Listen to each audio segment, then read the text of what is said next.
Gulfstream's G550 and Bombardier's Global 6000 are two of the most common ultra-long-range large jets in the world. They each boast some of the longest legs of any business jet, with a transcontinental range of more than 6,000 nautical miles. They're also among the most expensive to operate, although acquisitions costs are becoming much more reasonable if you need the worldwide range. Jake, can you break down the operating costs for us? Yeah, sure.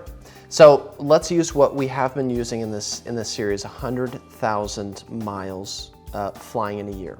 So we're taking the G550 and the Global 6000. They both fly exactly 475 knots on average at altitude. So you're going 550 miles per hour, pretty quick. If you fly 100,000 miles in a year, you're in the air 182 hours. So here's where the differences get drastic. The G550 burns 430 gallons an hour in fuel. The G6000 burns 494. So you are burning over 60 gallons more in the Global 6000. The maintenance, G550 is a little bit less, so we tell you maintenance reserves on national average, depending on how you maintain your plane, $1,500 per hour, flight hour for the G550. For the G6000, you're looking at $1,550. So $50 more an hour per flight hour. Insurance, about the same, both 50 grand. Pilot training, about the same, both about 100 grand.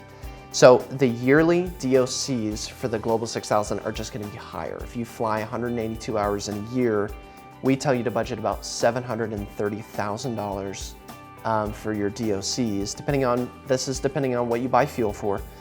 And then DOCs for a G550 are about $665,000 a year. Okay.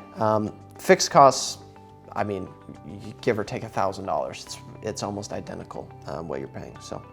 The big deal on those, and what we're hearing from a lot of our clients, is that the pilot salaries are escalating at about the same rate that they are for the airlines. So almost double what you would have budgeted 5 years ago for pilot salaries now. So it is, people do want to fly the bigger airplanes, but it is significant to note that companies need to start calculating in higher pilot compensation and maybe even mechanic compensation if they keep one of those on staff, because we're seeing some big changes in those costs over time. Yeah, we sure are. And you know, that's a message to our younger audience. Hey, if you want, to get into aviation, now's a great time to do it. Pilot shortage, mechanic shortage. So rising salaries. That's right. Yeah, go for it. At this progression in the development of these planes, both improvements on a long line of predecessors, most of the kinks have been worked out. Both the G550 and the Global 6000 have a number of configuration and some big ticket maintenance requirements as they age. I think once you decide if you need oval windows or not, it comes down to preference and the options on the market at the time you buy. Know the pedigree. We have heard horror stories about maintenance and upkeep shortcuts, especially in developing markets without a lot of infrastructure.